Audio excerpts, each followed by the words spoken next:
আজ আমি বানাচ্ছি সোয়াবিন কষা। তার জন্যে কড়াইয়ে সাদা তেল নিয়ে একটু পেঁয়াজ কুচি দিয়ে দিলাম, আর তার সাথে একটু টমেটো কুচি দিয়ে দিলাম। এবার পেঁয়াজ রসুনটা একটু নেড়ে নিয়ে এর সাথে দিয়ে দিলাম 1 চামচ আদা রসুন বাটা।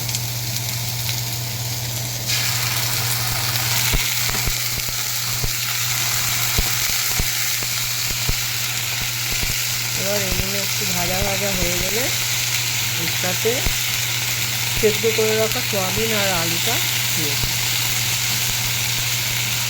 সোয়াবিন আর আলুটা আমি একটা সিটি দিয়ে কুকারে সেদ্ধ করে রেখেছি।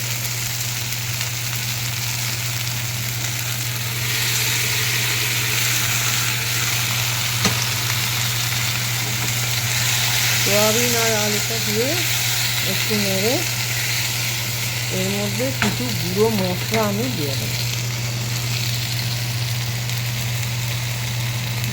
একটু হলুদ গুঁড়ো,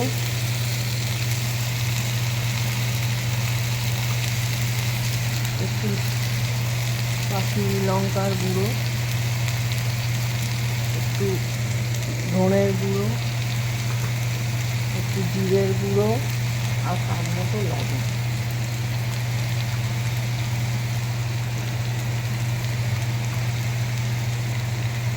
তোমরা চাইলে একটু মিষ্টিও দিতে পারো, সোয়াবিনের তরকারিতে অনেকে মিষ্টিও দেয়। এবার মশলার সাথে ভালো করে নেড়ে জল দিয়ে দেবো সামান্য।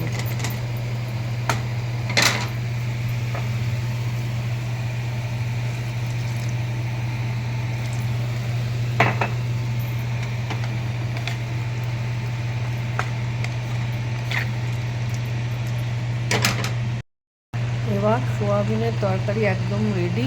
ওপর থেকে একটু ধনেপাতা কুচিয়ে দিলে হয়ে যাবে। এবার সোয়াবিনের তরকারি একদম রেডি। ওপর থেকে একটু ধনেপাতা কুচিয়ে দিলে হয়ে যাবে।